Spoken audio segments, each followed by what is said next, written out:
Caleb Dawson didn't think he just ran.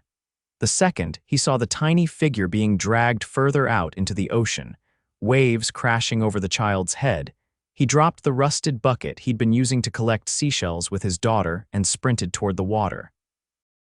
"Grace, stay right there," Caleb shouted behind him without turning.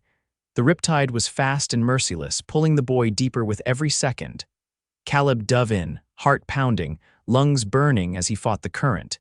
His arms reached blindly through the water until he caught something an arm. Small, trembling. "I got you, kid. I got you," Caleb gasped, kicking hard, pulling the boy close, wrapping him against his chest as he swam sideways out of the grip of the tide. By the time they reached the shore, his arms were shaking, his legs barely holding him upright. He dropped to his knees in the wet sand, the boy coughing, sputtering, but alive. Then he heard her voice, panicked, sharp, terrified. "Gavin, Gavin?" Caleb looked up, drenched, breathless, just in time to see a woman in a sleek navy dress sprint barefoot across the sand. She dropped beside them, pulling the boy into her arms, her hands trembling as she pressed kisses to his forehead. "Oh my God, are you okay?" she whispered, her voice cracking. "Sweetheart, talk to me, are you hurt?" The boy coughed again, shook his head and managed to say, "I couldn't get out." "The water pulled me." "I know," she whispered, holding him tighter. "It's okay, you're safe now." Caleb stood slowly. "He's okay, just swallowed some water, got caught in the rip." She looked up at him then, eyes wide, wet with tears, and for a second, something flickered between them.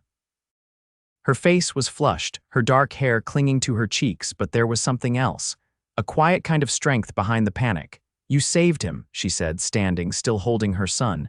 "You saved my little boy. I just did what anyone would have done." "No," she said, her voice low. "Not everyone would have run into the ocean for a stranger." Caleb didn't know what to say to that. His hands were shaking now that the adrenaline was fading.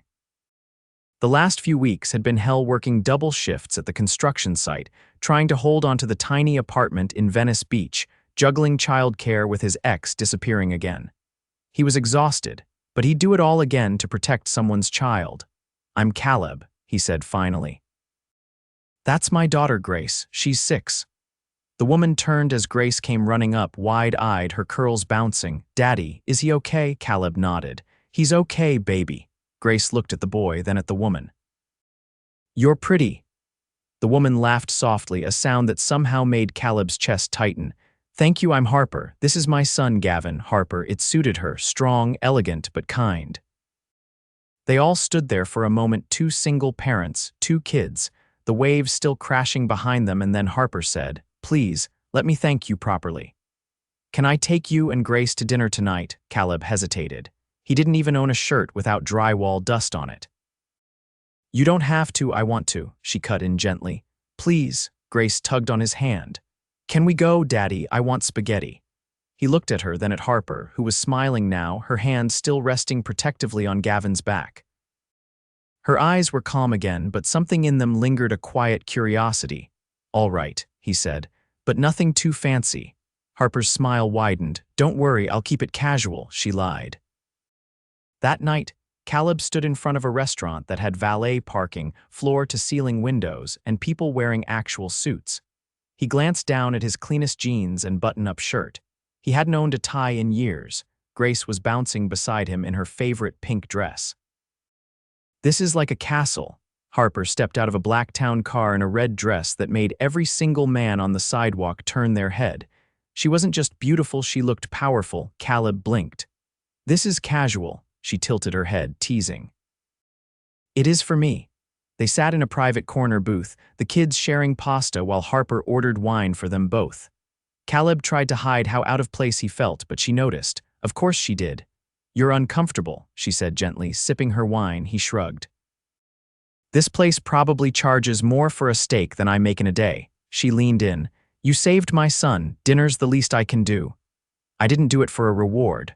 "I know," she said softly. "That's why it matters." There was a pause. Then she added, "You're a good dad." Caleb blinked, caught off guard. "I try, it's not easy." "I get it." He looked at her, curious now. "Do you?" Harper hesitated. Then she said, "I run a company. It's a lot, but I'm trying to be the kind of mom Gavin remembers for the right reasons. Not just the woman who's always on a call." He stared at her. You own a company, she nodded. Harper Caldwell, CEO of Caldwell Tech. Caleb choked on his water. You're that Harper Caldwell, she laughed. That's usually the reaction. You're on magazine covers. I read about you in Forbes last month, she grinned. I'm also just Gavin's mom, who forgot to reapply sunscreen and nearly had a heart attack on the beach. He shook his head, still stunned. I thought you were a lawyer or something. You don't look corporate. I'll take that as a compliment. The kids were laughing now, feeding each other breadsticks, and for a moment it didn't feel like two strangers at a restaurant. It felt like something else. After dinner, Harper walked them to their car, a beat-up sedan with a cracked headlight. You sure you don't want me to call you a car? She asked, stepping close. I'm good, Caleb said. I don't mind being the guy with the busted car, long as it gets Grace home safe. She looked at him for a long second, then she said, You're not what I expected. He gave a small smile. Neither are you. As he opened the car door, she touched his arm lightly. I'd like to see you again. Caleb froze. You, what? I like you, Caleb, she said. And Grace is amazing. Maybe we could do this again. Something simple, park ice cream. Whatever works. He stared at her, heart thudding. You're serious? I wouldn't say it if I wasn't. He looked at Grace in the back seat, already dozing off, and then back at Harper. He didn't know what this was yet, but something about her made him want to find out. All right, he said. Let's see where this goes. And as Harper smiled, the city lights reflecting in her eyes, Caleb couldn't shake the feeling that something had just shifted. Something big. Caleb didn't expect to hear from her again. Not really. Women like Harper Caldwell didn't make second calls. They didn't circle back to men who drove rusted sedans and lived in buildings with flickering hallway lights. But 3 days after the beach, while he was scraping paint off a ceiling for a renovation job in West Hollywood, his phone buzzed in his back pocket. Her voice was calm but warmer this time. Does Grace like horses? He leaned against the ladder, squinting at the sunlight pouring through the window. She's never been near one. Would she like to? Probably, yeah. There was a pause then. Saturday. I'll send a car. He'd barely said yes before she hung up. Grace was still brushing cookie crumbs off her overalls when the black SUV rolled up 5 minutes early. The driver opened the door like they were royalty, and Caleb caught his daughter's eyes widening when she saw the rows of buttons in the back seat. Daddy, she whispered, this car has its own TV. They pulled through vineyard-lined hills and winding roads until the trees parted and a white fenced estate appeared. Acres of green stretched in every direction, with a stable larger than their entire apartment complex. Caleb stepped out slowly, jeans stiff, his boots still dusty from yesterday's shift. Grace bolted ahead, squealing when she saw the ponies. Harper was already waiting by the gate, wearing a light blouse tucked into soft tan riding pants, her hair braided over one shoulder. She looked relaxed but present. Not a strand of her seemed out of place. I didn't think you meant a real ranch, Caleb said, coming up beside her. She gave him a quick glance. I don't do pretend. Grace was already being led toward a spotted pony by a trainer in a blue vest. Caleb watched, unsure. She's never done anything like this. She doesn't have to, Harper said. She can just watch if she wants, but something tells me she won't. He studied her.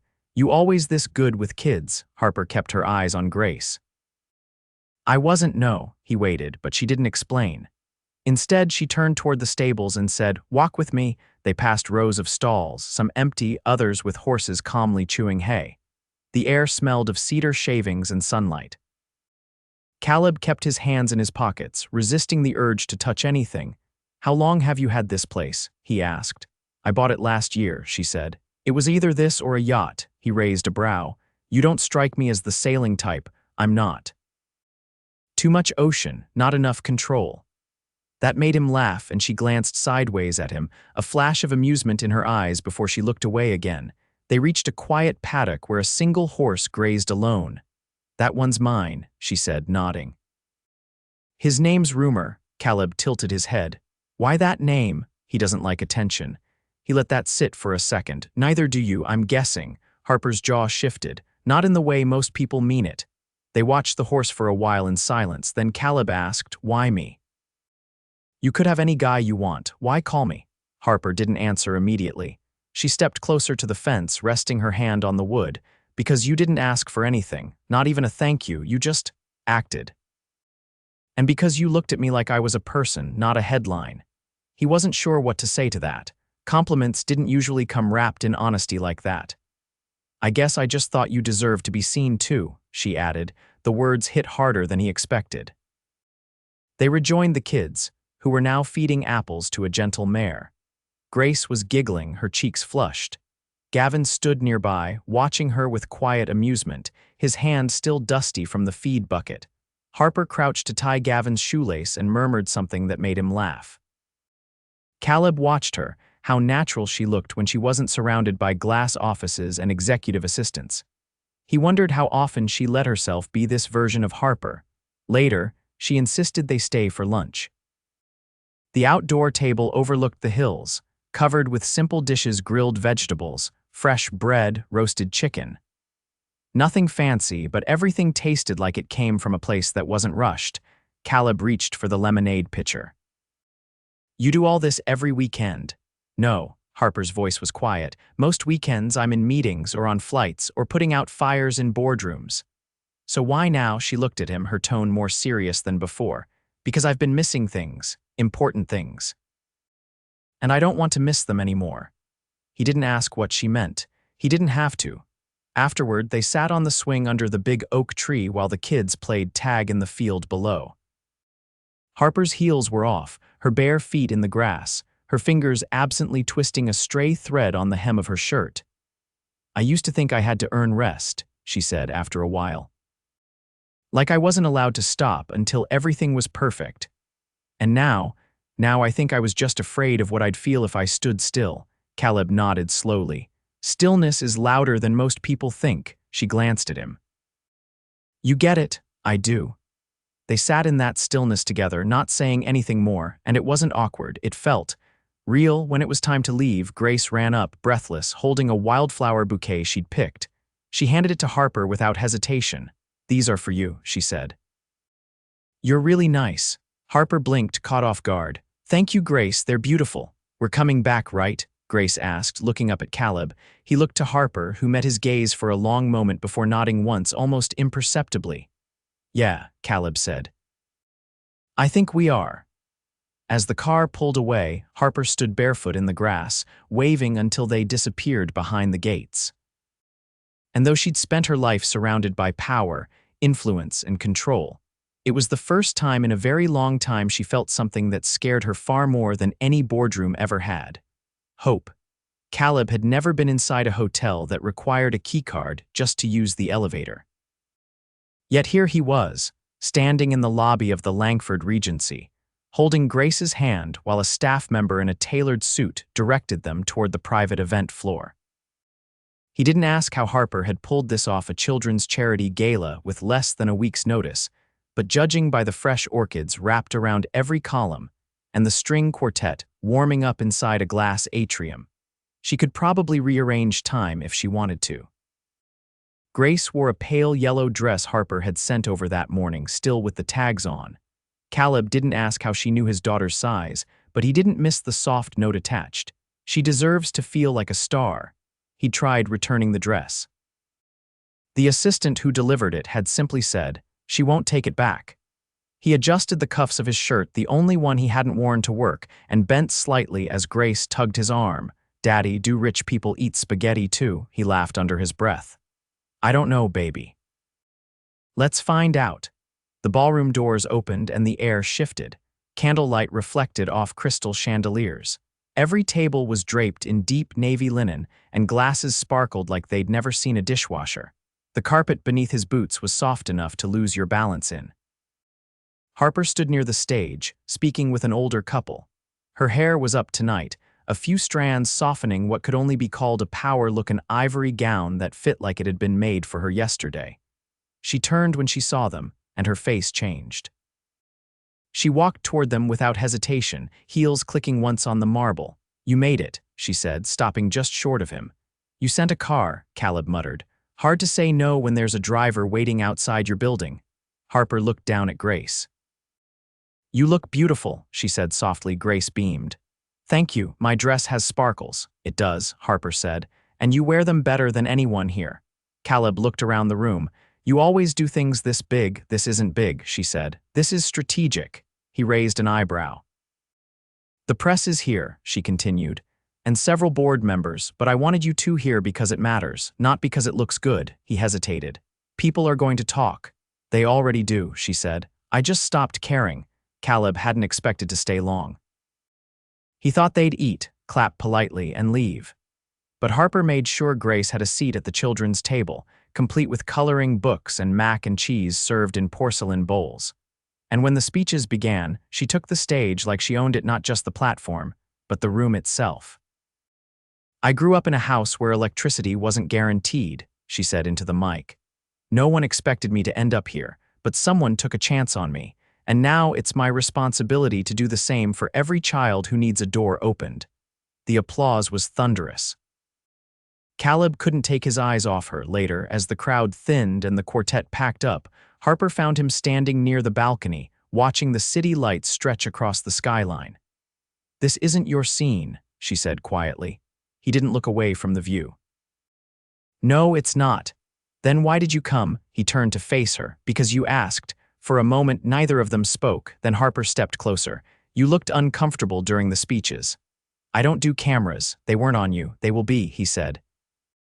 Eventually, Harper's voice dropped. Are you afraid of what they'll find? I'm not the one with a spotless image to protect. She folded her arms. I'm not interested in spotless. I'm interested in real. He stared at her. You say that now. But what happens when someone digs up my custody battle? Or the fact that I haven't paid off my truck?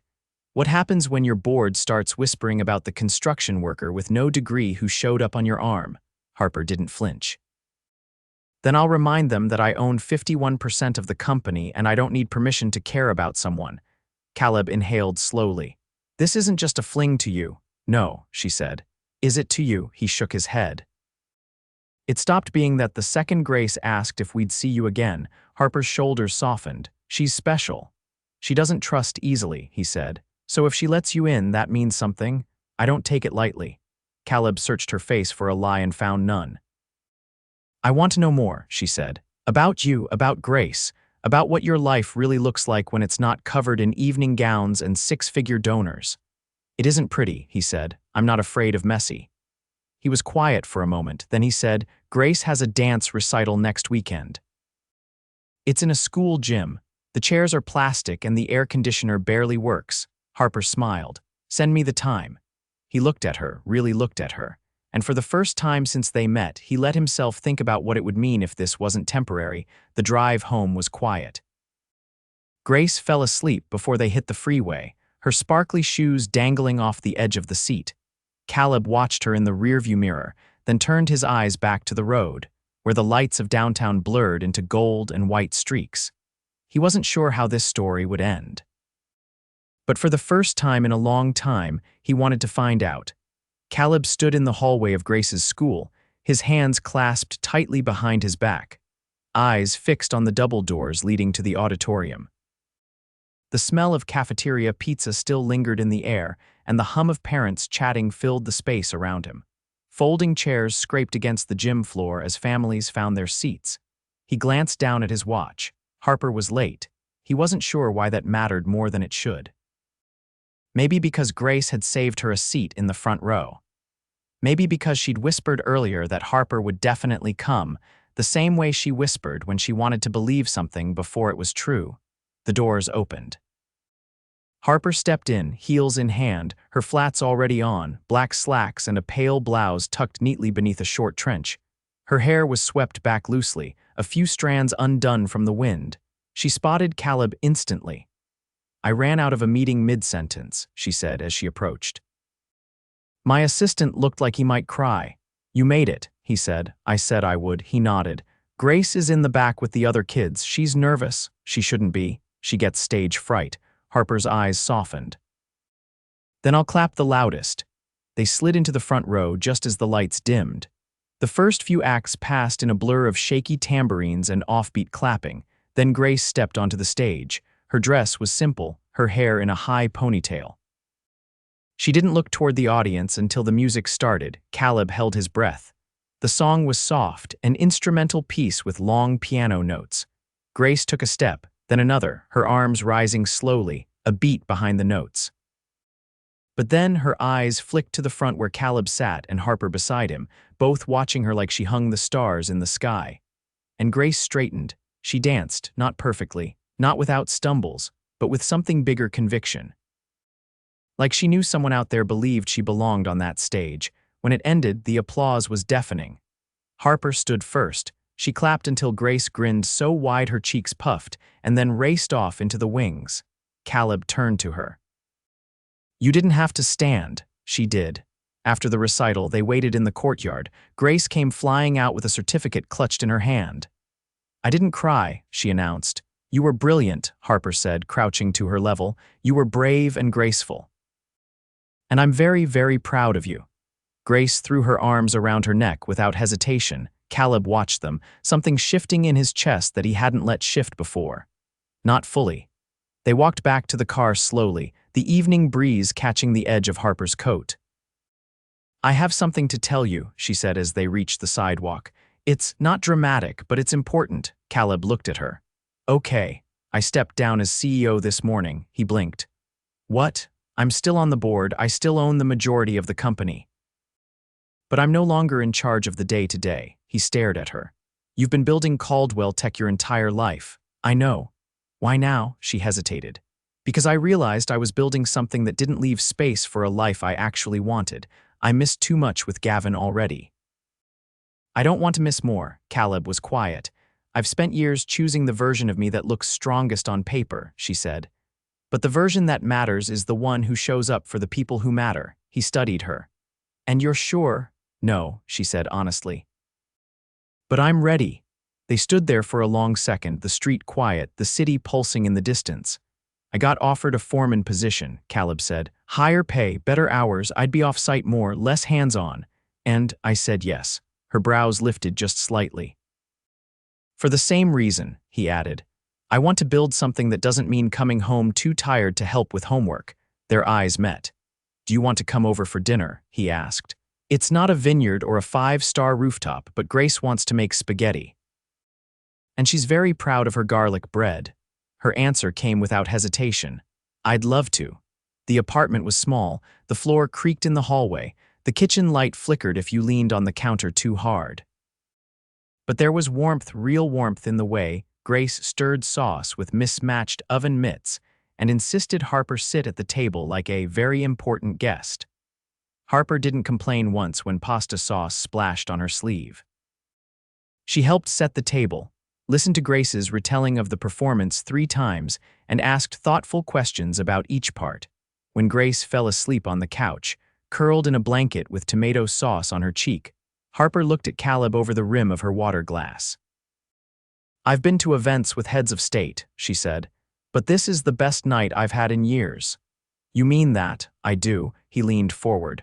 "What happens now?" She reached for his hand across the table. "We stop pretending we live in different worlds. You're not worried it'll be messy? I'm counting on it." He smiled, a quiet, steady kind of smile that hadn't come easy in the last few years. "Does this mean we're doing this?" he asked. "Yes," she said.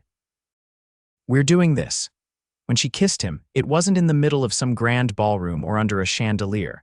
It was right there in a kitchen that smelled like garlic and love while a child snored softly in the next room. It wasn't perfect, it was better, and it was just the beginning.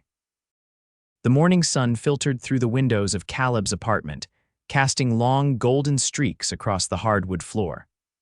Harper stood at the stove, barefoot, hair damp from the shower, carefully flipping pancakes while humming softly under her breath. The apartment was quiet except for the sizzle of batter and the distant sound of cartoons coming from the living room. Gavin and Grace were curled up on the couch, trading bites of cereal and giggling over a slapstick dog chase. Caleb leaned against the doorframe, arms crossed, watching her with a quiet kind of awe. "You know," he said, "I've never seen someone flip pancakes like they're closing a business deal." Harper turned, spatula in hand. "Precision matters. Even in breakfast." He stepped closer, brushing a stray hair from her face. "You could have stayed in your penthouse. I didn't want to. You're not exactly blending in." "Good," she said. "I'm not trying to." She plated the pancakes and turned off the stove, then leaned back against the counter, folding her arms. Gavin's therapist said he's been more open in the last 2 weeks than in the last 6 months combined. He's smiling more, eating better. Sleeping through the night, Caleb's expression softened. Because of Grace, because of all of us, she said. Because this what we've built, it's starting to feel like home to him. He hesitated. Have you thought about what that means? I have, she said. And I want to make it real, he held her gaze. How real? I want us to live under one roof, all 4 of us. That's not a small decision, I know. That's why I'm not asking you to move into my world. I want to build one that's ours. Caleb nodded slowly. We'd need space for the kids. For your horses. I already started looking, she said. Outside the city, near the coast, enough land for the kids to run, a barn for Rumor, a workshop for you, he blinked. A workshop? You love working with your hands. I thought you might want to build something of your own.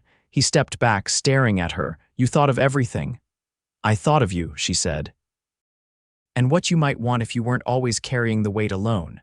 The timer on the oven dinged, and she moved to pull out the cinnamon rolls she'd slid in earlier. Caleb followed, wrapping his arms around her waist from behind as she set the tray down.